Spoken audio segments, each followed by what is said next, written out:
Kivayo ng'emmotoka ya pastor eri mu background basibyewo n'akantu kaki crime scene. Yes, akaguwa akalaga nti wano wabaddewo obutemu. Next day amawulire gaga nedda yevuga mu mmotoka eyo paka Mulago. Era poliisi ogenda okujja ng'amaze okugoba omutemu ate avuze n'emmotoka agenzeewa. Kakati ate kino ekifaananyi kyo crime scene kyebatambuza nga poliisi esibyewo akaguwa nga n'emmotoka weeri ate ekyo kyavaawa. Kakati omanyi waliwo ebintu ebimu nti bw'obeera ne victim ku kintu nga kino basooka ne bakuholdinga nako n'otayogera bingi kubanga mujja kuwa abatemu omukisa okutuyita mu ngalo. Tugenda kuva ku omuntu ali wali mu ddiiro yafudde ate abantu mubawe too many things batandika okubuuza ebibuuzo bino nga n'abamu kubo babuvunaanyizibwa nga Minister wa Internal Affairs owa alternative government. Kakati ekifaananyi kiri wali up to yesterday morning nekkubo lyabadde likyali sibe. Ne kati ate tulina story ey'okubiri eteeka gundi omulwadde mu ddwaliro. Eteeka omulwadde mu ddwaliro ku casualty. Kubanga akulaga bw'amala okugoba omutemu avuga agenda e Mulago. Eyo gye bamujja ne bamuzza e Namayumba mukwano gwaffe muwummuza ne bamuteeka mu mochari. Kabooga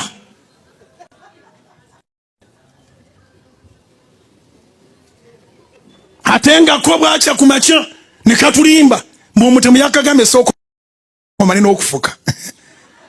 Omutemu agamba omala okukola susu ate n'ayitawo nga bbaawo tamulabye tiwali muntu mulala yamulaba.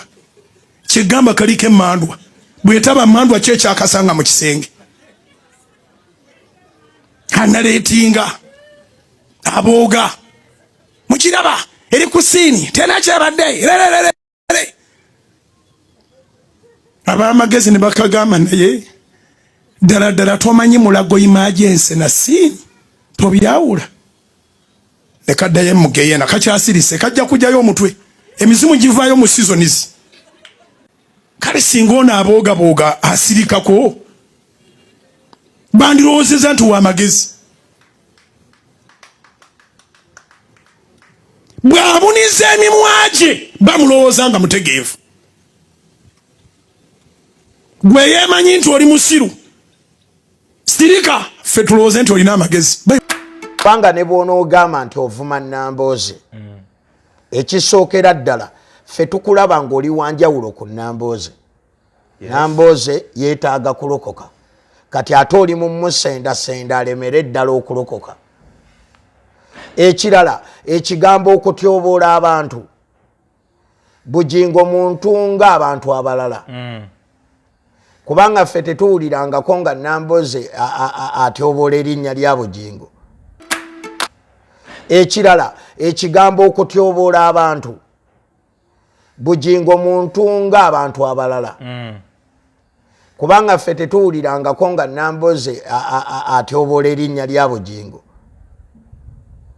Naye njagala kutegeeza ow'ekiti tayagala bano babuusebuuse yatandikirawo kubalaga embiriizi mwe bafumise n'abalaga engalo mwe bakubye mwonna bano ne baddamu amaanyi ne basanyuka nti yeye mwennyini yeye yennyini. Kaakati Yesu kino bugingo kye yandikoze kubiri ey'amazima eyinza okuba ekyalidde Kanani nga Katonda ayagala ab'e Kanani balokoke. Balere ekkanisa ekifo ky'okuyamba ekkanisa endala tuli mu kwekubamu bituli byereere. Olutalo ekifo ky'okulusa ku Sitaani ate olutalo kati tulutadde ku mubiri gwa Kristo. Kakati ffe tusaba abasumba bonna olukuŋŋaana luno nga bwe kyasaliddwawo lubeere ku Kanani. Njagala kusaba TV zonna ez'abalokole abasumba ababaddeyo abayina TV n'abagenda okulwetabamu abayina TV ne radio olukuŋŋaana olwo baluteekeko.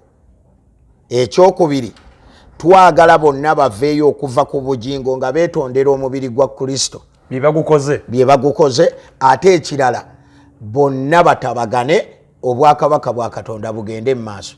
Tugenda kulaba abasumba nga bayimirira ku ttaka ly'e Kanani nga babulira enjiri. Ffe ekyo kye tusuubira, kubanga ffe tumanyi nti kati enjiri ke yazze ab'e Kanani bagenda kufuna ku njiri etali ya kuvuma. Tugenda kulaba Pastor Bugembe ng'abuulira e Kanani. Bugembe abadde ayimbayo nnyo e Kanani. Tugenda kulaba Bishop Kiganda. Naye nze njagala kugamba nti Bugembe, omutima gwammwe gubeere gwa kukyusa abantu. Si kuyisawo buyisa kino kubanga bakuŋŋaanira bonke. Kati nze bugingo saagala agende mu Geyeena. Lw'ensonga lwaki nsobola okwogera. Era nze sifaayo oba bugingo azze gye ndi oba tazze, oba alina kyampadde oba ne bwakwata ssente n'azimpa, nsigala njogera bino kubanga abantu beetaaga okulokoka. Ffenna twali twabula, Yesu n'atuyamba ne tulokoka. Kaakati kiba kibi nnyo okubeera nga muli wammwe mumutuukirira ne mutamulaga kigenda kuddawo. Kati katubuuze, singa bugingo yafa amasasi, mwandize wano okugamba omusajja yafudde talokose. Naye nze njagala bagamba nti bugingo wa mugaso, era naawe bugingo kimanye mu bwakabaka bwa Katonda oli wa mugaso, naye sitaani yawamba omugaso gwo. So yerwaneko yezuule ave gye yawambibwa. Oyo bugingo wa mugaso era yakuba sitaani. Kati olwaleero sitaani n'amuleetera ebigambo, kati yeekuba n'akuba n'omubiri gwa Kristo. Abasumba bano tebaatidde kutabagana muntu ali mu bwenzi gwe bamanyi obulungi nti yagoba omukyala. Nanti kye bandibadde basooka kye twandibadde tulaba ku TV nga tebannaba kwanjula ku lukuŋŋaana. Bwe bandimaze okutabagana era muganda waffe naye n'afuna okusabirwa, bugingo ne yeetonda eri omubiri gwa Kristo. Kuba ndowoozaamu nti kati time ya crusade etuuse omusumba bonkaze ye yamusikira bikibi banjula abasumba bugingo nga naye nga yeyanjulwa nti nze musumba bugingo ne Susan Makula mukyala wange. Nanti kaakati bugingo ku lukuŋŋaana olunaabeera ewuwe ayina obuvunaanyizibwa okulanga abasumba bonna. Bugingo yalina okwanjula abasumba bonna anaabeera mu kifo ekyo. Mwajja okwanjula ne mukyala we? Ate ayinza obutamwanjula, ayina okumwanjula. Kati obuzibu bwe buno, kubanga mpulira nti yagattibwa ku Victory. Kati bugingo kwe kujja ayanjula ono, ate nga ne wali omusumba we yagattirwa oba ye yagatta ali awo. Kati simanyi kyegenda kubeerawo awo. Musumba yamugatta bamuyita musumba Ephraim Nnyonyi Ntono. Nanti era naye asobola okubeerawo, naye bamugattira ku Victory. Kitegeeza empapula za Victory. Kaakati obuzibu bugenda kujja. Kati wano ffe we tugenda otunuulira, kubanga bugingo ateeka okujja ne mukyala we, ate bugingo yalina okwanjula abasumba bano, ate nabo abawe ku muzindaalo babuuze ku bantu.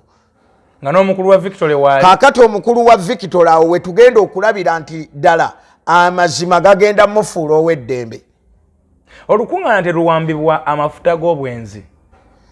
Kaakati kubanga nanti kaakati ffe abamu ffe nga ffe abalaba ebintu bino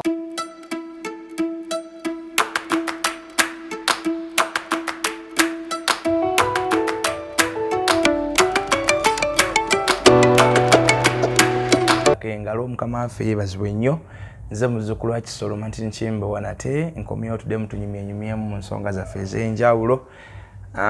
Nkomyewo wano ku Jesus the Bread of Life Church ekansanga Kitalanga ew'omusumba Osman Konkona. Tuddemu tunyumyemu nsonga zaffe eza bulijjo nnyingi nnyo. Era sigenda kutwala nnyo obudde bungi, ngenda sooka nkuwa omusumba akubuuzeeko ate oluvannyuma tweyonga. Nalabyeko Pastor Bugingo, namulabyeko n'abasumba abalala, basumba be nalabyewo benzijukira be nalina amaaso gange. Nalabyewo Apostle Michael Chaze, nalabyewo Michael Kimuli, ndoza Michael Kimuli ya Apostle Chaze ndoza musumba. Nalabyewo Serwadda, Dr. Joseph Serwadda, Bishop Kiganda, Pastor Bugembe ne Bugingo. mbadde sirabangako neserwadda yabaddewo naye mbadde sirabangako ebbanga ddeneko okulaba abantu abo bonna naddala nga Bujingo ali nabo kuba abamu ku bo abali takolagana nabo mu nsonga nnyingi era abasingako yali abayisizaamuko eggaali kube nalabyawo era abayisizaamuko eggaali ate nga si yalunaku lumu wabula myaka naye ndowooza agenda dda ku layini byetugenda twogera wano ne tusomesa abo olyawo agenda maaso n'abanga abitegeera. Musumba sooka obuze ku bantu baffe. Mbalamusizaako nnyo mu linnya lya Yesu omwana wa Katonda abeerera ddala omulamu kansuubire nti muli bulungi. Kale ye Musumba Konkona kansookera mmala okujjukiza abantu mwenna abasomboyibwa endwadde ez'enjawulo abasomboyibwa endwadde ez'enjawulo zi UTI zi ulcers zi prostate abasajja abatatambula bulungi n'ebirwadde ludda bwe bitya ebyo bisombwa abantu mu lubuto mu bibuno mu mannyo n'ebirala. Banaffe aba Biva Organic bajjanjaba nga bakozesa obutonde era nga wula nti organic bakozesa bintu ebya bulijjo omuddo guno ogwa bulijjo rosemary nanda mululuuza ebintu ebyo basakula ne bakolamu eddagala ne basobola okuba nga bajjanjaba abantu baabwe. abo aba Biva Organic basangibwa Mengo ku Mukasa Road awo kulinana BBS oba kooti y'Emmengo ku kikubo ekyamaawo kyama ekizimba oba okiraba bulungi nnyo kiriko Biva Organic kyonna flat kalina emyaliro ng'esatu ekizimba oba okiraba n'ogamba watuukirire bagenjala kunnyamba obulwadde bwebwe ne balaba basobola okuba nga bakujjanjaba be bannaffe abo aba Biva Organic basangibwa Emmengo ku Mukasa Road betutambula nabo era bakutusaako program no mu mbeera bwe tuba tujidde. Kale tukomyewo Musumba badde nkubuzeeko n'endowooza badde mubuweereza nabadde Masaka era Mukama yalukyusizza abantu bangi. Omanyi ffe tetutuula tubeera mu njiri. Awo tabadde nali ndowooza nti oli awo Pastor Bujingo n'atereeramu naye alina kiyakozaawo kyenjagadde tutunuulire olwaleero toba tusobola baako kye tukola nga abasajja ba Katonda mu kutaasa omubiri gwa Kristo. Ndowooza byatandikirako mubaka Nambooze Bujingo bwe yafuna amasasi naye munnange amasasi neewuunyiza.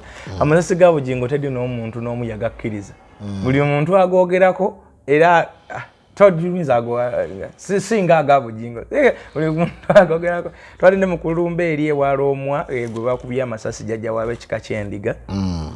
Nakola sete nagamba kati gano ge masasi amatuufu ngamba eri amasasi amacupule naye anyway kati Betty Nambooze yali ku program emu ku TV n'agamba okufa amasasi ga Bujingo gatulese tutegedde basooka kutubikira mukadde wa kanisa essaawa ezaddako ne batubikira nti WSFC ezaddako ne batubikira nti bodyguard simanyi ezaddako ne batubikira nti bagenda nga batukyusiza embika nga oli omuntu eyafa Richard ng'eddakika bamutuuma ekitiibwa ekirala. Actually ndowooza byagenda okuggwa byonna awamu ng'abadde mukadde wa kanisa abadde Musumba abadde bodyguard abadde WSFC abadde asula wa Musumba byonna nga biri ku muntu omu. So Pastor Bujingo yavuddeyo n'amwanukula naye ennyanukula gye yamwanukuzza nga ebigambo olulimi lwakozesezza kugamba ku muntu oba ku musumba nalabye nga yayiseewo kwe kujja twogere. Njagala nsooke nkuzanyira amaloboozi gano olemega nti oba omusumba muwanda ebigambo oyinza okugamba n'abawuliza bonna nolwelu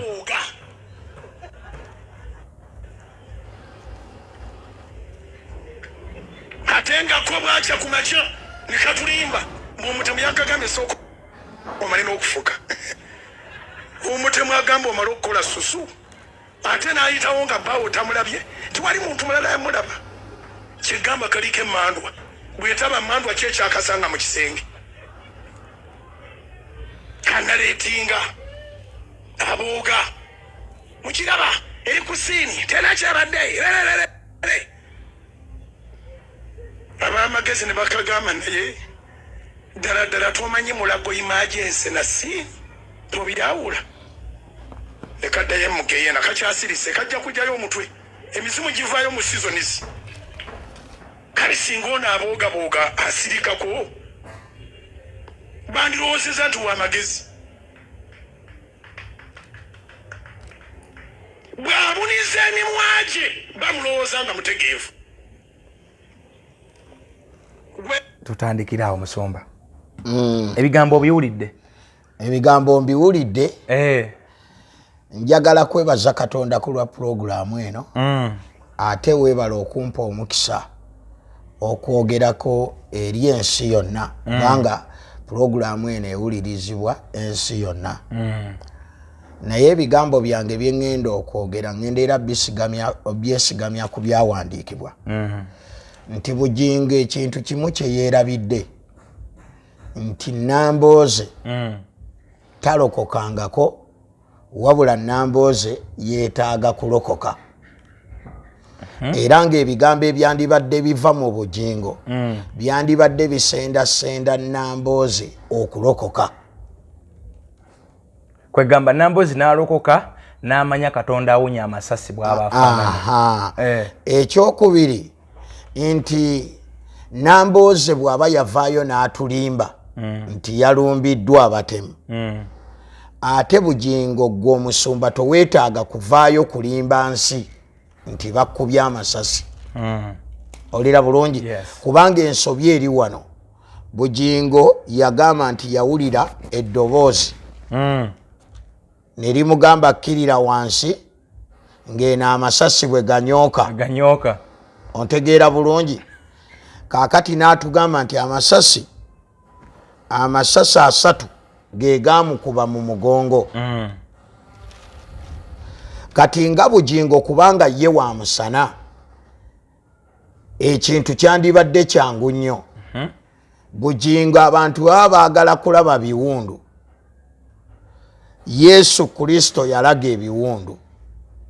Waliwo eyali takkiriza kansooke mukulage wano mu Yokaana ekisuula egenda kubeera ya 20 yali abuusabuusa nagao nti Yesu we bamukomerera ku musalaba n'afuna ebiwundu mu ngalo bye byalaga. Yesu we bamukomerera ku musalaba waliwo yali ayagala okukakasa ng'amaze okuzuukira Yesu. Waliwo yali abuusabuusa nti olimba bamugamba Yesu azuukidde tumulayi n'abaganzi mmala kulaba biwundu ng'era abantu babanja Bujingo ebiwundu. Kati Bujingo asoma Bayibuli yandibadde nga ye yatandise dde okwetegereza ebintu bino. Bayibuli egamba bweti. Tuli mu Yokaana essuula ya 20 olunyiriri olwa 19. Bayibuli egamba bweti. Awo ku lunaku luli akawungeezi ku lunaku olusooka mu nnaku 7 enzigi bwe zaali zigaddwawo abayigiriza mwe baali. Olira bulungi? Abayigirizwa mwe baali olw'okutya Abayudaaya. Yesu n'ajja n'ayimirira wakati mu bo n'abagamba nti emirembe gibe mu mmwe. Awo bwe yamala okwogera bw'atyo n'abalaga engalo ze n'embiriizi ze. Abayigirizwa ne basanyuka bwe baalaba mukama waabwe. Olira bulungi? Kaakati kino kye kyaliwo. Yesu amaze okuzuukira tayagala bano babuusebuuse, yatandikirawo kubalaga embiriizi mwe bafumise n'abalaga engalo mwe bakubye mwonna bano ne baddamu amaanyi ne basanyuka nti yeye mwennyini. Yeye yennyini. Kaakati Yesu kino Bujingo kye yandikoze kubanga abantu bano baagala okulokoka. Mu lunyiriri luno olwa 24 tuli mu Yokaana 20 olunyiriri olwa 24. Naye Tomasi omu ku 12 eyayitibwa Didumo teyali nabo Yesu bwe yajja. Awo abayigirizwa abalala ne bamubuulira nti tulabye Mukama waffe. Naye n'abagamba nti bwe siriraba mu bibatu bye enkovu ez'enninga n'enzisa olunwe lwe mu biwundu ne olira bulungi n'ensonze ku mukono gwange mu mbiriizi ze sirikkiriza n'akatono. ye Thomas bano bamugambye tumulabye yajjukira nti omusajja baamukomeredde naye wano wabadde ajja gye bali tabaddeewo naye bano bo bakkiriza bannyonnyola ono naye akole ki akkirize kakati mukulu Bugingo ye nga yakkiriza nti baamukuba amasasi naye waliwo abatakkiriza abatakkiriza bano ate ng'oyagala balokoke ogenda bakola otya kubanga Yesu era teyalemerayo mu lunyiriri luno olw'26 tuli mu ssuula yemu ya 20 Yokaana 20 olunyiriri olw'26 oluvannyuma nga wayiseewo ennaku 8 ate abayigirizwa baali munda ne Tomasi ng'ali nabo Yesu n'ajja ng'enzigi ziggaddwawo n'ayingira wakati mu bo n'abagamba nti mirembe gibe mu mmwe. Awo n'agamba Tomasi nti leeta wano olunwe lwo olabe ebibatu byange era oleete n'omukono gwo ogusonseke mu mbiriizi zange oleme okuba atakkiriza naye akkiriza. Tomasi n'addamu n'amugamba nti gwe Mukama wange era gwe Katonda wange. ng'amaze okukakasa alabye engalo ebibatu ne mu mbiriizi. Ekizibu si kyakubeera ku TV n'ovuma abantu. Okuvuma si kye kigenda okuleetera abantu bano abatakkiriza okulokoka. Bugingo njagala akizuule ye yekka nti omutaka bwe yakubiddwa amasasi kituufu mwabaddemu abantu abalala naye bano abazze okkuba amasasi baadde tebajjiridde bano baabadde bajjiridde mutaka era bano tebannatugamba nti be ekyabawonyezza baawulidde eddoboozi kubanga bano abazze okutta baabadde bakimanyi nti beetaaga mutaka ate nga bakimanyi nti omutaka yeevuga ne Bugingo yennyini kimanyiddwa era kiri ku likodi nti yeevuga olira bulungi kaakati Bugingo akitegeere nti ensi yonna yeetaaga okutegeera engeri gye yawonamu kubanga amawulire bwe gaafuluma ffenna twennyamira kubanga tewali ayagala Bugingo kufa era ffe twagala Bugingo abeerewo twawulira ennaku era bw'oba ogenze ku mukutu gwange nze napositingirawo kubamu abaali bamwewerera ne ŋŋamba nti ekizibu kiteekwa kuva wano kubanga nali maze ofuna amawulire nga bamu beekwasa nti Bugingo abadde n'okugugulana mu basumba ffeno mu basumba teriyo mutemu ate nga naye mu wiiki ng'emu esande eyali yakaggwa balyoke ekyo kibeerewo yali amaze okugamba nti nze nnina abannoonya okunzita yali yakeerangirirako okuttibwa kati ebizibu biri wano nti emmotoka y'omutaka yamazeewo kumpi ennaku 2 ng'ekyekennenyezebwa ekyali awo wennyini n'omulambo gwennyini ogw'omutaka gwatwalira ddala essaawa nnyingi okugujjamu naye nga poliisi era yaliwo. Kaakati kino kye tugamba Bugingo nti ayina ebintu bingi nnyo bwe kiba nti Katonda yali amuwonyezza n'abatemu ne badduka lwaki yabuzaabuza obujulizi ye Minisita Kayindo Tafiire lwaki ye yatankana obujulizi obwo era bwe kiba nti Bugingo yalaba ne ku mutemu lwaki omutemu oyo tasiigira poliisi ekifaananyi ekyo nze njagala mugamba nti enjawulo njagala amanye ow'ekitiibwa Bugingo nti Nambooze gwaliko si mulokole ffe Bugingo gwe tutunuulira ng'omulokole tusuubira Bugingo okuvaamu amazima. Kiri kyoyogedde ekyakulaga ebiwundu waliwo wakyogerera wano nti waliwo n'abantu abakulu abamu bamanyi nga ebiwundu yabibalaga ku ssimu kati ate ebiwundu biri ku ssimu nange kennyini nsobola obbissa ku ssimu manyi nti oli wakitiibwa ne musumulula essaati ne mulaga amasasi we gaakuba ne ndyoka ntegeera nti obwongo bwe nabwo bubulamu n'agamba kiri bwekiti kyokka bannanga abantu tababa bantu naawe bw'otuuba badolowooza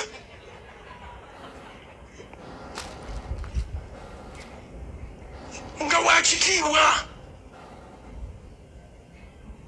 n'omusumulira essaati n'alaba n'omugirayo essimu n'alaba ku bundu ebiri fresh awo kakati kino kyenjagala okulaga olowooza lwaki Yesu ye ebiwundu bye yayita oli akwate nako kubanga abantu abakyalira bugingo bagenda waka kyagamba omusawo tabikkula mugongo gwe n'alaba ebiwundu n'abijjanjaba abibikkulera kati ebiwundu bye basibye ne bandegi lwaki tosobola biraga bano lwaki biri ku ssimu ye ne bwe babiri ku ssimu nga tebinaba kutambula nga terina omwabiri kaakati leka nkubuulire bw'obanga osobola okuddira ebiwundu by'essimu n'obiraga abazze ate nga bano abazze mikwano gyo bo bakakasizza nti ekituufu wakubwa amasasi nga naye obalaga bya ssimu kati ensi eno ebanja kubanga ne bw'onoogamba nti ovuma Nambooze ekisookera ddala ffe tukulaba ng'oli wanjawulo ku Nambooze Nambooze yeetaaga kulokoka kati ate oli mu musendasenda alemere eddala okulokoka ekirala ekigambo okutyoboola abantu bugingo muntu ng'abantu abalala kubanga ffe tetuwulirangako nga Nambooze atyoboola erinnya lya bugingo naye njagala kutegeeza ow'ekitiibwa bugingo nti bayibuli esomesa bweti ebigambo bino njagala abikwate bulungi nnyo bayibuli esomesa mu Timoseewo ekyokubiri essuula ya 3 katuve ku lunyiriri olusooka naye tegeera kino nga mu nnaku ez'oluvannyuma ebiro ebyokulaba ennaku birijja kubanga abantu baliba nga beeyagala bokka abaagala ebintu abeegulumiza ab'amalala abavumi abatagondera bazadde baabwe abatayegendereza abatali batuukirivu abatayagala baaluganda abatatabagana abawaayiriza abategendereza ate nga bakambwe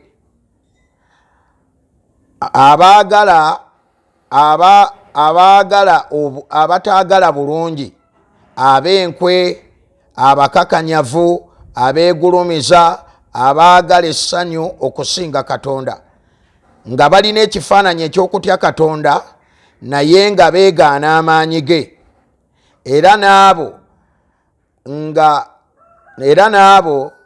abakuba nga bagakuba amabega kubanga kwabo be bantu abasensera ennyumba ya Katonda ne banyaga abakazi abasirusiru abazitoowererwa ekibi kati bino ebigambo byenjagadde okugirayo mukulu bugingo bayibuli etulabula mu nnaku zino ez'oluvannyuma nti abantu bagenda kuba bakakanyavu nga bakambwe ate nga bavumi balina amalala ekirabo kino eky'okuvuma si kya Katonda kiba kya Sitaani bugingo njagala kumusaba ategeere nti akwata bayibuli eno era ali mu kifaananyi ekireeta obubaka bwa Katonda abantu bano abaagala okumanya bw'abanga Nambooze ye yalimba kati gwe bugingo laga amazima okuvuma si kye bayita amazima laga mazima ojjawo bulimba eraga amazima kubanga kakati gwe weebuuze lwaki n'olwaleero ye yayogerera okumukuba amasasi lwaki famire y'abano tewali yavuddeyo naga nti omukazi ye yabadde mu luko olutta omusajja oba ababadde mu mmotoka be bapanze oba omusajja teyakubiddwa yeefudde bwefuzi naye kenkubuulire bugingo nti ebintu byonna nga bwe byatambula kubanga ffe twawulirako Gashumba ng'agamba nti essaati gye wali oyambadde poliisi yagikuggyamu ne bakuwa essaati endala igwe wennyini ne wayita ebbanga n'oga nti essaati nagenda naye ewaka ne Makula yamulema n'okwoza ekyayi Makula n'emulema okwoza ffe ebyo ne tubiteekaawo ekirala bw'abanga omusajja ono Richard gw'ogamba nti yafa nga yali mukwano gwo nga yasobola n'okumanya stokisi z'oyambala yasobola okumanya anda Uganda gy'oyambala, yasobola okumanya buli ekikwatako nga n'omukazi takimanyi. Kiki ekyakulobera ate nga n'omukazi we yali asula wewuwo ekyakulobera okutwalako mayiti ewuwo? Abantu b'ekkanisa bajje bagirabireko.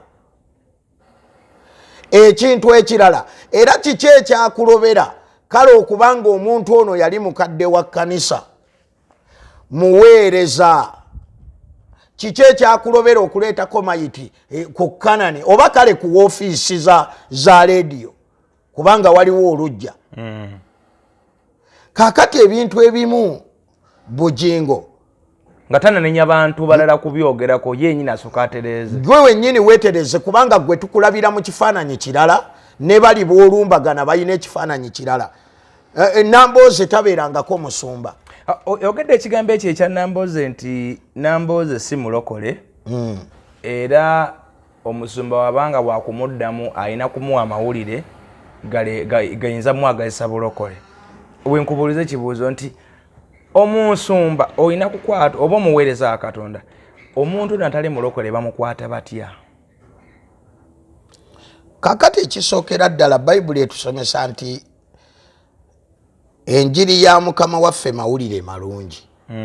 Bw'osoma Luka essuula ya 2 okuva ku lunyiriri olw'ekkumi oyinza n'okkomera ddala ku lunyiriri olw'ekkumi-n'olumu.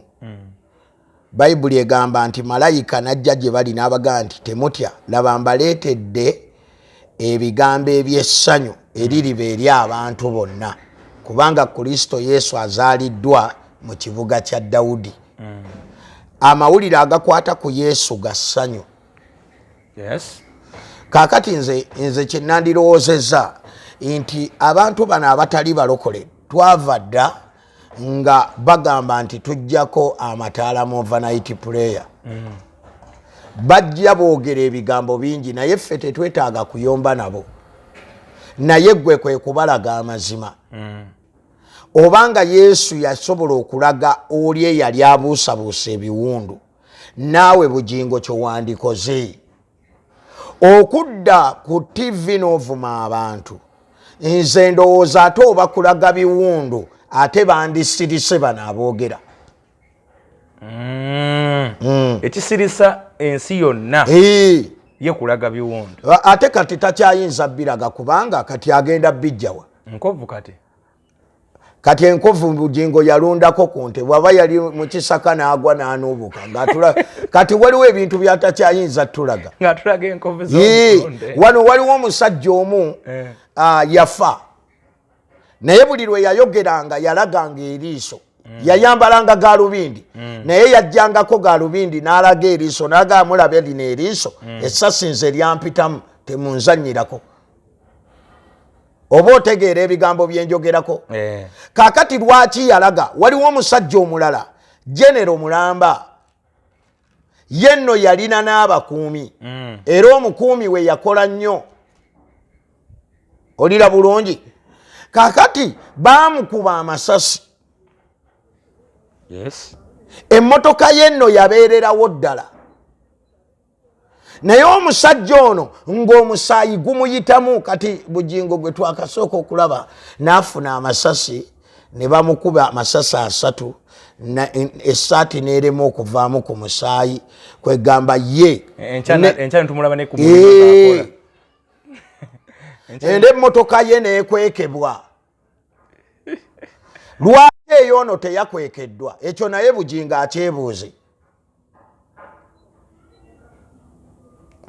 Bugingo we baamukubira wagamba we baamukubira amasasi abalala baawulira Subaru naye ono bwe babadde bagamukuba baategedde nti masasi. Era ono batuuze be baagobye ku batemu si bano ababadde mu motoka. Ne mukyala wa Bugingo gwasula naye tavangayo kwogera ku biwundu ebyo. Kyagamba omukyala ye teyalaba biwundu. Yabiraba. Kyogamba omukyala ono gwe igolage bano ku ssimu. Omukyala we ye tasobola kujulira nti bannaayo omusajja baamuyuza omugongo.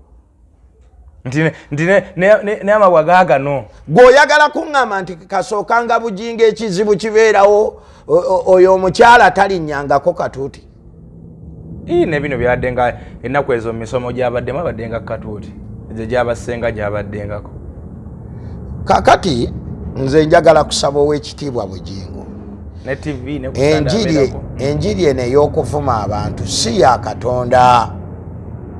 Omusumba alina akaseera watuukira n'ava mu buntu oba oli n'ava si mu buntu naye n'avaako oba n'afuna obusungu kuba ebimu kireka abyogeza busungu wagamba omuntu nti kalabe kalina n'emmandwa kalabe kalina n'emisa oba yagiisa emizimu oba yagiisa kalooga. Bugingo abamugoberera yabagamba tabeera ku social media.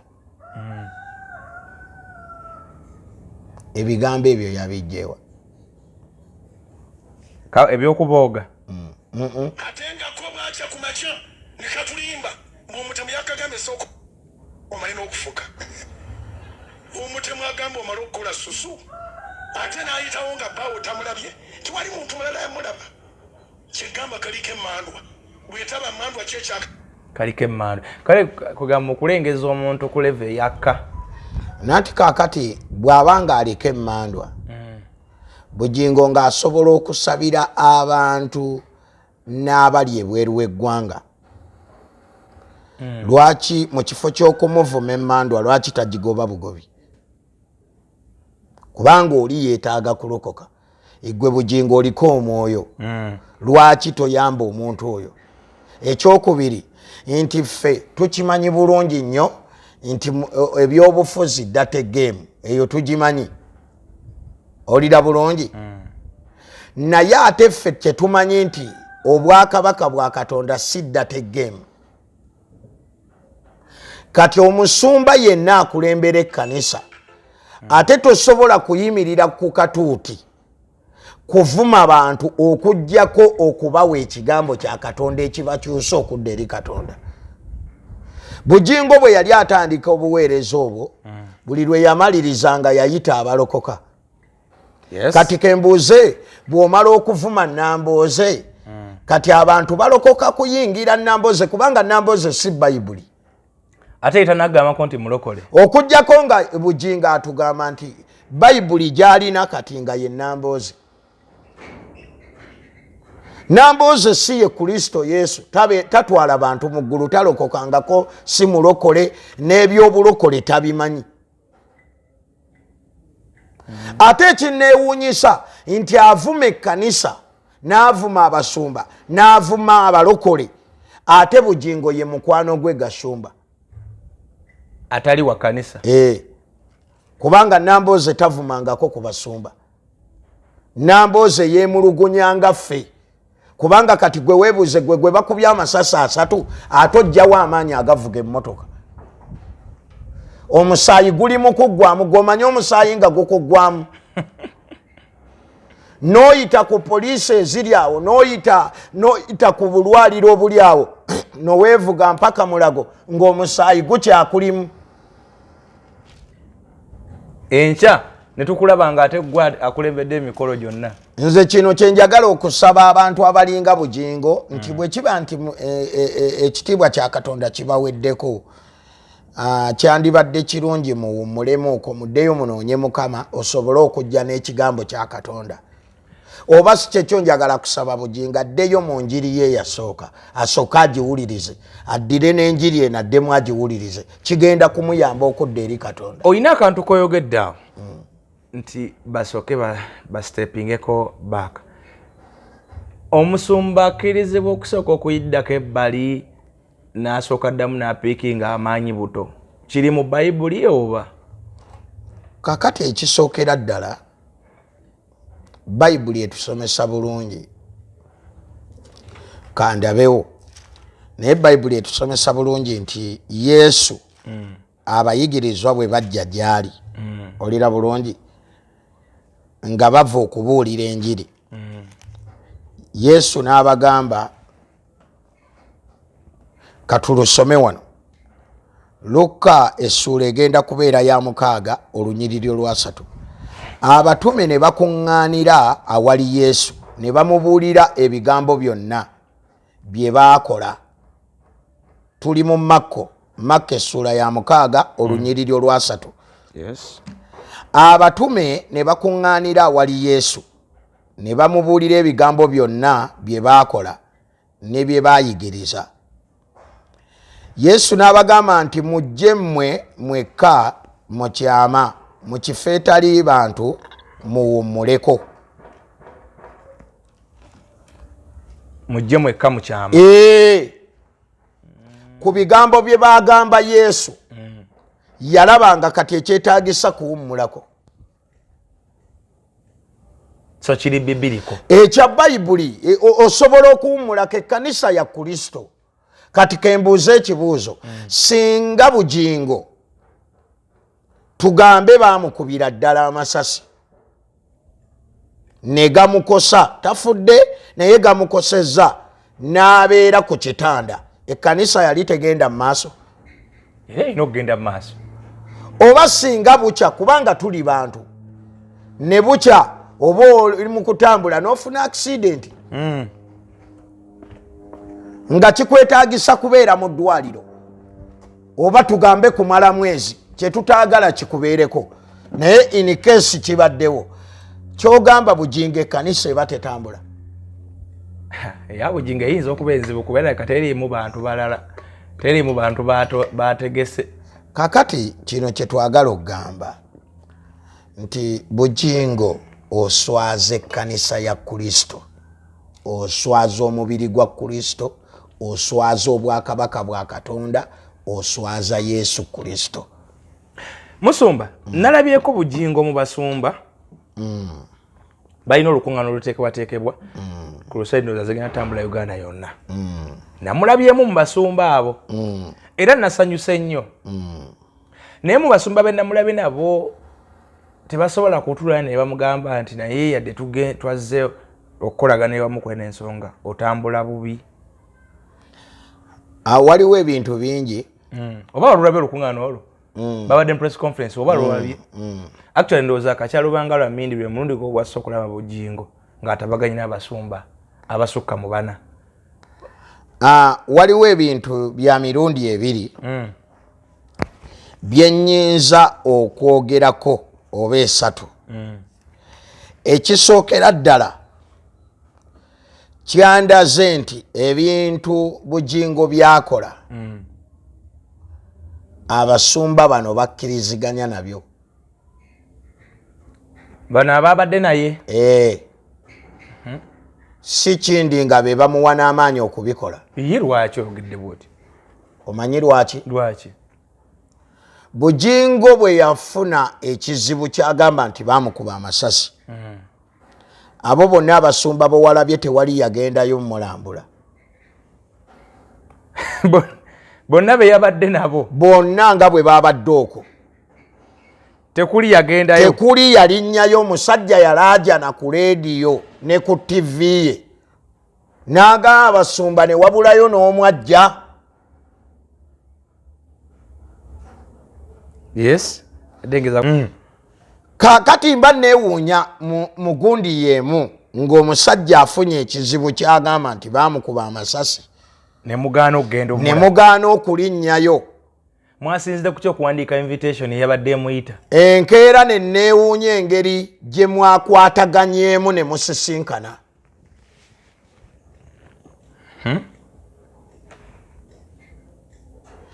Ekyokubiri kino kye kirimu.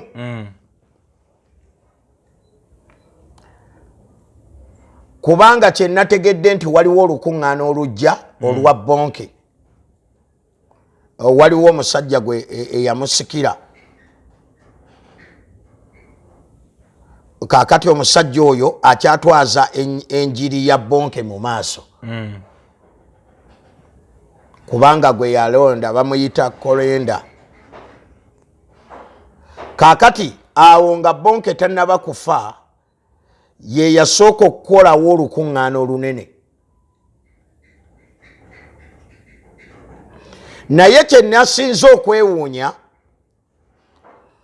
kwe kuba nti mu Uganda yonna ng'omusajja alwanagana n'omubiri gwa Kristo bwe batudde balowoozezza kutwala mu kifo ekyo kyennyini abantu nabo bamale okulokoka ate basigale awo nga nabo banywa ku luzzi olw'okuvuma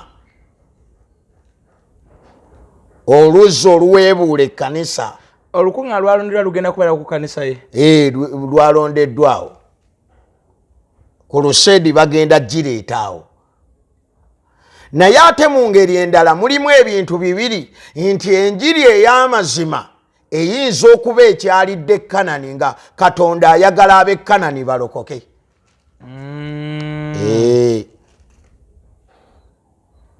kiyinza okuba nga tebakikoze mu nsobi nga kya Bwakatonda kiyinza okuba nga tebakikoze mu nsobi nga kya Bwakatonda naye twadde tusuubira nga ffe abalokole awo wennyini nga tebannaba tulaga lukuŋŋaana luno ne wabeerawo okutabagana ng'abooluganda bwe kiba nti luno olukuŋŋaana lwe lwabagasse lwokka kati kitegeeza nti bwe lunaamala okugga oli agenda kudda mu bintu bye bimu baddemu beyuzeyuze ffe tusuubira nga ffe abaana ba Katonda abalokola okubeera omuntu atya omuntu omu nti Bugingo muganda wange nange ndi muganda we Bugingo mu kifo ky'okunsuula ku ttaka ayina kumpanirira ekyo Yesu kye yagamba Peetero Yesu agamba Peetero ebigambo bino bye njagala twetegereze biri mu Yokaana era naye agamba Peetero n'amugamba nti bw'omalanga okutuuka olira bulungi Yesu w'amaanyi katwetegereze ebigambo bino mu linnya lya Mukama waffe Yesu Kristo omwana wa Katonda abeerera ddala omulamu Mukama waffe Yesu yeebazibwe nnyo Bayibuli esomesa bweti Yokaana essula ya 21 katuve ku lunyiriri olw'omusanvu Bayibuli egamba bweti awo omuyigiriza oyo Yesu gwe yayagala n'agamba Peetero nti ye Mukama waffe awo Simyoni Peetero bwe yawulira nga ye Mukama waffe ne yeesiba olugoye lwe katugende ku lunyiriri olw'ekkumi awo Yesu n'agamba nti mundeetere wano ekyennyanja olw'ekkumi n'olumu awo Simyoni Peetero n'asaabala katugende ku lw'ekkumi n'ettaano lwe tujja okifuna amangu tuli mu Yokaana essuula ya 21 olunyiriri olw'ekkumi n'ettaano awo bwe baamala okulya Yesu n'agamba Simyoni Peetero nti Simyoni omwana wa Yokaana onjagala okukira banno n'amugamba nti weewaawo Mukama wange gw'omanyi nga nkwagala n'amugamba nti liisanga abaana b'endiga zange n'amugamba omulundi ogwokubiri nti Simyoni omwana wa Yokaana onjagala n'amugamba nti weewaawo Mukama wange gw'omanyi nga nkwagala n'amugamba nti lunda endiga zange n'amugamba omulundi ogwokusatu nti Simyoni omwana wa Yokaana onjagala Peetero n'anakuwala kubanga amugambye omulundi ogwokusatu nti onjagala n'amugamba nti Mukama wange omanyi nga nkwagala Yesu n'amugamba nti liisanga endiga zange kati kino kye njagala okulaga Yesu ajja alaga n'agamba Peetero bw'omalanga ggwe okutuuka n'onywezebwa nyweza baganda bo olwaleero ekkanisa ekifo ky'okuyamba ekkanisa endala tuli mu kwekubamu bituli byereere olutalo ekifo ky'okulusa ku sitaani ate olutalo kati tulutadde ku mubiri gwa Kristo kakati ffe tusaba abasumba bonna olukuŋŋaana luno nga bwe kyasaliddwawo lubeere ku Kanani njagala kusaba TV zonna ez'abalokole abasumba ababaddeyo abayina TV n'abagenda okulwetabamu abayina TV ne radio olukuŋŋaana olwo baluteekeko. Ekyokubiri twagala bonna baveeyo okuva ku bugingo nga beetondera omubiri gwa Kristo bye bagukoze ate ekirala bonna batabagane obwakabaka bwa Katonda bugende mu maaso. Tugenda kulaba abasumba nga bayimirira ku ttaka ly'e Kanani nga babulira enjiri. Ffe ekyo kye tusuubira kubanga ffe tumanyi nti kati enjiri ke yazze ab'e Kanani bagenda kufuna ku njiri etali ya kuvuma. Tugenda kulaba Pastor Bugembe ng'abuulira e Kanani. Bugembe abadde ayimbayo nnyo e Kanani. Tugenda kulaba Bishop Kiganda. Naye nze njagala kugamba nti Bugembe omutima gwammwe gubeere gwa kukyusa abantu. Si kuyisawo buyisa kino kubanga bakuŋŋaanira bonke. Kati nze bugingo saagala agende mu Geyeena lw'ensonga lwaki nsobola okwogera. Era nze sifaayo oba bugingo azze gye ndi oba tazze oba alina kyampadde oba ne bwakwata ssente n'azimpa nsigala njogera bino kubanga abantu beetaaga okulokoka. Ffenna twali twabula Yesu n'atuyamba ne tulokoka. Kaakati kiba kibi nnyo okubeera nga muli ne muganda wammwe mumutuukirira ne mutamulaga kigenda kuddawo. Kati katubuuze singa bugingo yafa amasasi. Mwandize wano okugamba omusajja yafudde talokose naye nze njagala bagamba nti bugingo wa mugaso era nawe bugingo kimanye mu bwakabaka bwa Katonda oli wa mugaso naye sitaani yawamba omugaso gwo. So yerwaneko yezuule ave gye yawambibwa. Oyo bugingo wa mugaso era yakuba sitaani. Kati olwaleero sitaani n'amuleetera ebigambo kati yeekuba n'akuba n'omubiri gwa Kristo. Abasumba bano tebaatidde kutabagana muntu ali mu bwenzi bamanyi obulungi nti yagoba omukyala. Nanti kye bandibadde basooka kye twandibadde tulaba ku TV nga tebannaba kwanjula ku lukuŋŋaana. Bwe bandimaze okutabagana era muganda waffe naye n'afuna okusabirwa bugingo ne yeetonda eri omubiri gwa Kristo. Kuba ndowoozaamu nti kati time ya crusade etuuse omusumba bonkaze yamusikira bikibi banjula abasumba bugingo nga naye nga yeyanjulwa nti nze musumba bugingo ne Susan Makula mukyala wange. Nanti kaakati bugingo ku lukuŋŋaana olunaabeera ewuwe ayina obuvunaanyizibwa okulanga abasumba bonna. Bugingo yalina okwanjula abasumba bonna anaabeera mu kifo ekyo. Mwajja okwanjula ne mukyala we? Ate ayinza obutamwanjula ayina okumwanjula. Kati obuzibu bwe buno kubanga mpulira nti yagattibwa ku Victory.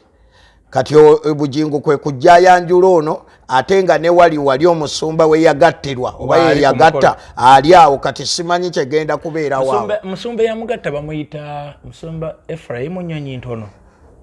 Nanti era naye asobola okubeerawo naye bamugattira ku Victory. Kitegeeza empapula za Victory. Kaakati obuzibu bugenda kujja.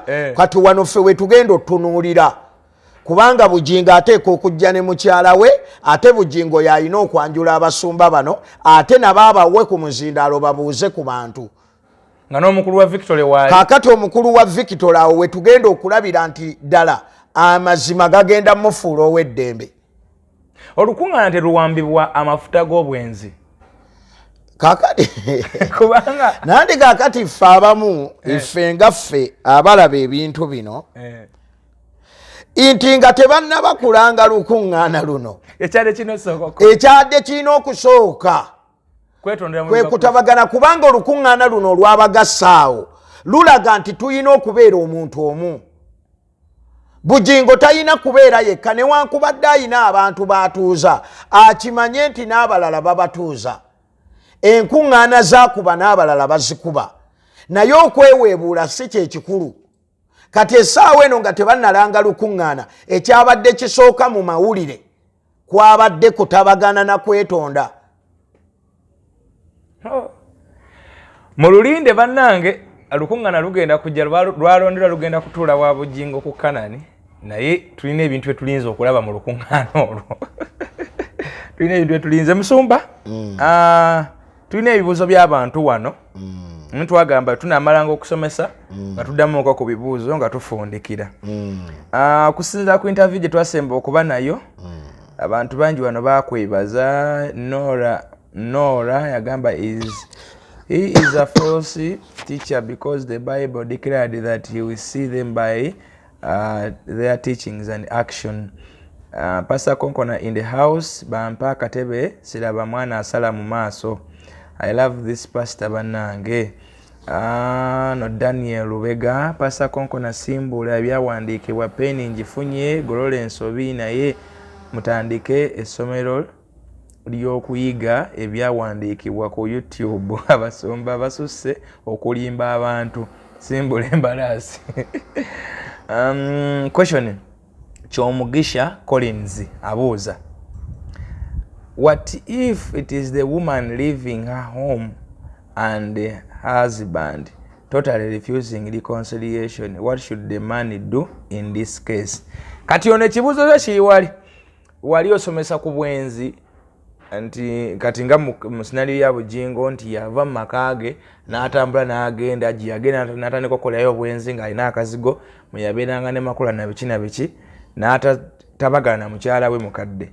Kati ono ekibuuzo kye kigamba nti mu eyo keesi yali musajja ye yagenda naye nti bw'abanga mukazi yatambudde n'agenda, what if the woman leaving her home and husband n'aleka amaka ge n'aleka n'omusajja totally refusing reconciliation n'aganira ddala okutabagana?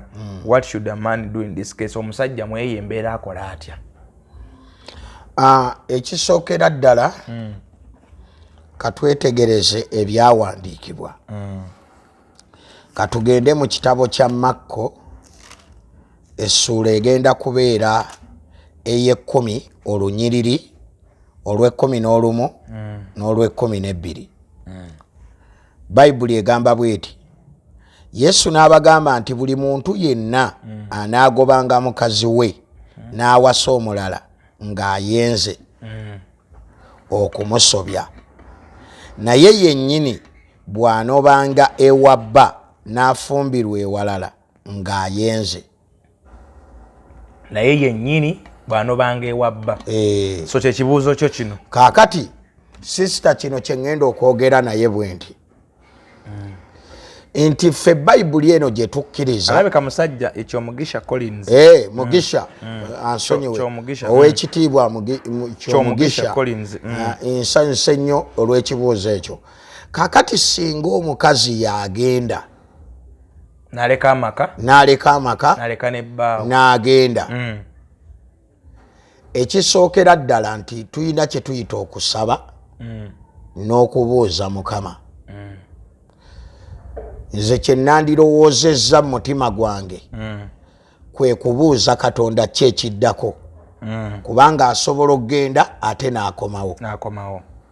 Naye Bayibuli kyetayogerako bw'aba yagenze nga tewali nsonga teyina weetugambira okuggyako abamanyi ba Bayibuli abatusingako nga bavuddeyo ne bagamba nti singa omukazi agenda nga toyina nsonga yonna tewali Bayibuli weetugambira ng'etugaana okuddamu okuwasa. Singa omukazi aba agenze. Naye nga tewali nsonga, waliwo okubanga agenze naye nga gwe obadde omuyisa obubi oba ng'olina empisa enkyamu. Kati bwe kiba nti empisa ze enkyamu ezo z'olina okukyusa n'otereera n'oweetondera omukazi n'akomawo. Naye waliwo okubanga omukazi agenze awatali nsonga. Kati Bayibuli teyinaayo weetugambira okuggyako ng'abamanyi ba Bayibuli bavuddeyo ne batunnyonnyola ku nsonga eyo. Ekirala, omukazi bw'anoba n'agenda, Bayibuli emugamba nti bw'afumbirwa omulala aba ayenze. N'omusajja kati nga bw'olaba bugingo bwe yava mu maka ge yayenda n'agenda n'afuna omulala, Bayibuli egamba nti aba ayenze. Era bugingo ali mu bwenzi kati. Ali mu bwenzi ate nga Bayibuli esomesa wano mu kubikkulirwa essuula egenda kubeera eya-21 esomesa bweti olunyiriri lwa 8 egamba bweti, naye abatiitiizi n'abatakkiriza n'abagwagwa n'abassi n'abenzi n'abalogo n'abasinza ebifaananyi n'abalimba bonna omugabo gwabwe gulibeera mu nnyanja eyaka n'ekibiriiti yakka n'omuliro n'ekibiriiti kwe kufa okwokubiri. Kati amakulu gaakyo nti bw'omala okubalibwa mu kategole y'abenzi bw'ova mu bulamu bw'ensi eno oyingira geyeena. Lw'ensonga lwaki tutudde wano nti Bujingo n'abalala abalinga ye kyekiseera bakomewo eri Mukama waffe Yesu. So kati muganda waffe ono kyenjagala mugambe nti omusajja bw'aba yasituse ate nga tewali nsonga ng'ensonga emusitudde ayinayo omuntu omulala. Kaakati Bayibuli ekyamubanja okudda mu maka ge atabagane mukyala we atabagane ne mukazi we. So kweno question ye yagamba nti bw'aba omukazi nga yagenze ate omukazi n'agaana okutabagana kitegeeza omukazi bw'agenda eyo oba n'afumbirwa gy'agenze aba ayenze. Yaba ayenze okkirizibwa okuwasa omusajja nanti kye mugambye nti omukazi bw'aba yagenze ate nga tewali na nsonga emututte n'atuuka eyo n'okufumbirwa n'afumbirwa. Bayibuli wano teyina kyetulaga nti oba igwe beereraawo oba towasa. Bayibuli eyogera kwona agobye nona anobye yekka. olondawo ekikuyamba kati awo gwe mugambidde nti buuza Katonda kubanga ayinza okubanga Bayibuli erina weetugambira nti omubi adduka nga tewali akola ki amugobye. Kati awo obuuza Katonda kubanga eyatandika obufumbo ye Katonda. Naye nga Bayibuli etusuubira nga tonnakola kintu kirala kyonna noonya omukyalo oyo yogerako naye muteekemu abantu abaliko omwoyo boogere naye bw'alema ekyo nno kitegeerekeka bulungi. Ono agambye ye Odrick Wamala Konkona don't lie. The Bible says that on grounds of adultery you are allowed to divorce. Lozera kyonyonyodde kwebanga bwenzi bokkirizibwa okkirizibwa okusaba okwawukana. Nanti kaakati kale ensonga kindala ezikusabye okwawukana kusinziira Bayibuli luno olunyiriri abantu balwesigamako nnyo luli mu Matayo essuula ya 19 katulutunuulire. Bayibuli egamba bweti awo Abafalisaayo ne bajja gy'ali Matayo 19:3 Abafalisaayo ne bajja gy'ali ne bamukema nga bamugamba nti omuntu ayinza okugoba mukazi we okumulanga buli kigambo. N'addamu n'abagamba nti temusoma nti eyabakola olubereberye nga yabakola omusajja n'omukazi. N'agamba nti omuntu kyanaavanga aleka kitaawe ne nnyina ne yeetaba ne mukazi we nabo banaabanga omubiri gumu. Obutaba babiri nate naye omubiri gumu. Katonda kye yagatta awamu omuntu takyawulangamu. Ne bamugamba nti kale Musa kyamulagiza kiki okumuwa ebbaluwa ey'okumugoba. N'abagamba nti olw'obukakanyavu bw'emitima gyammwe Musa kyeyava akkiriza mugobenga abakazi bammwe naye okuva ku lubereberye tekyali bwe kityo. Olw'omwenda era mbagamba nti buli anaagoba mukazi we wabula okumulanga ogw'obwenzi n'awasa omulala ng'ayenze n'oyo anaawasa eyagobebwa bba ng'ayenze. Kati ekyawandiikibwa kino abantu bakitunuulira nnyo naye ne beerabira ekyawandiikibwa kino. Kino ekyawandiikibwa kikuleetera okusonyiwa munno. Kiri wano mu Makko essuula ya 11 katwetegereze ekyawandiikibwa kino mu linnya lya Mukama waffe Yesu. Yesu agamba bw'ati Makko essuula ya 11 olunyiriri olwa 25 awo bwe munaayingiranga mu kusaba musonyiwenga bwe mubanga n'ekigambo ku muntu ne Kitammwe ali mu ggulu abasonyiwenga ebyonoono byammwe. Olwa 26 naye bwe mutaasonyiwe era ne Kitammwe ali mu ggulu talibasonyiwa mmwe. Kati olunyiriri luli olugamba nti okumulanga ogw'obwenzi bw'olukwata n'olunyiriri luno jjukira ffenna abaalokoka twakolako ku byonoono biyitirivu.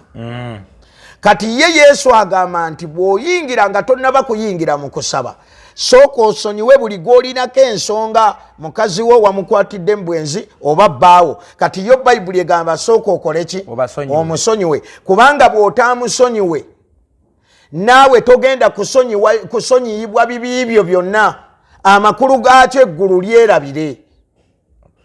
Kati ekyawandiikibwa kino kitereeza kiri ne kiraga ffe abalokole bwe tuli abooluganda ffe nga twali boonoonyi ddala tulina kusonyiwa okusonyiwa bwe kubulamu ffe ate kati olibuulira otya oli atannalokoka bw'alijja gy'oli oli mugamba otya asonyiwe omulabe we ng'ate gwe naawe nnyini tosonyiye. So n'olw'ensonga eyo njagala kutegeeza muganda waffe nti weetaaga okutegeera Yesu era Yesu bw'omutegeera ojja kgenda okwekanga nga bambi tutambulira mu kusonyiwa abatukoze obubi abatemudde abo bonna oli n'atemula muganda wo oli n'akola ekintu ekikyamu bayibuli etusindika mu kusonyiwa.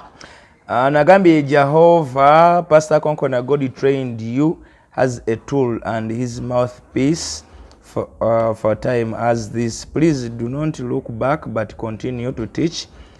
In so doing, many souls are being delivered, and Martin continue to allow God use you and your channel in these last days.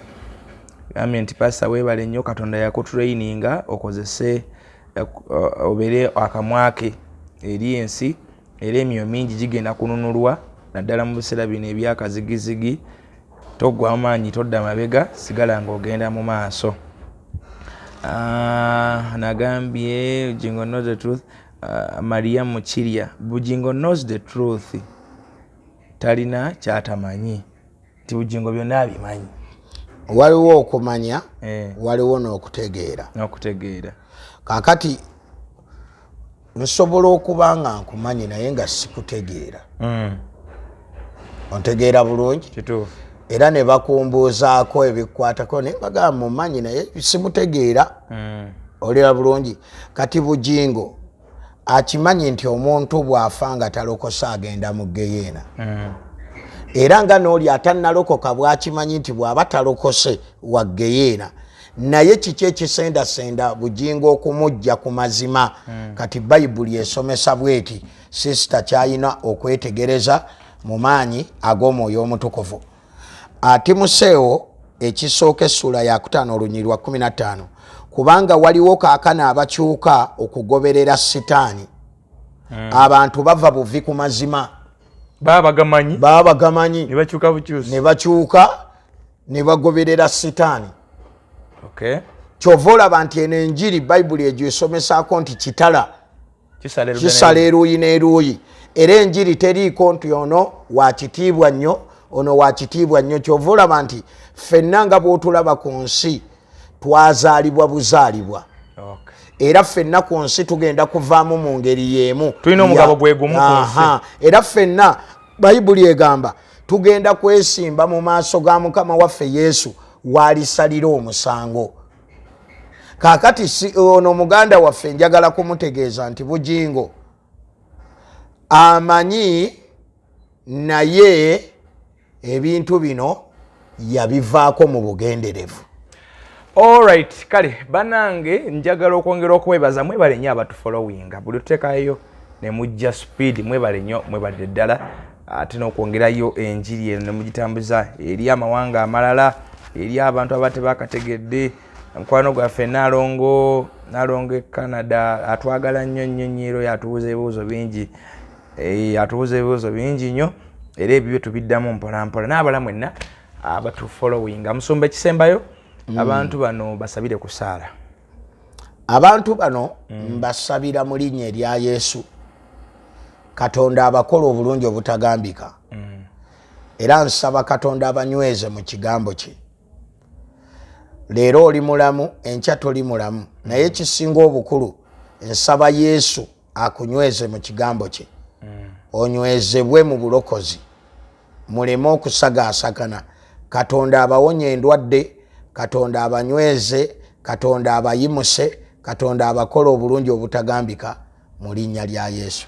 amina nnyo kale mwebale nnyo mwebalira munzikirize program y'olwaleero tugiwunzikire wano nkwagaliza byonjagaliza nkwagaliza birungi byerere mukama ayongera okubakuuma musubscribinge mulikinge mucommenting abalina emikolo babagala okuteekateeka emikolo musobola okunkubirako ku namba y'essimu eri awo 070882 oyagala MC oyagala bakatuma oyagala music oyagala juice oyagala decoration oyagala catering byonna nkubira tujja kubanga tetubikwasaganya bulungi nnyo nja kuteekerateekera omukolo omulungi mukama abankuumire mubere bulungi mweraba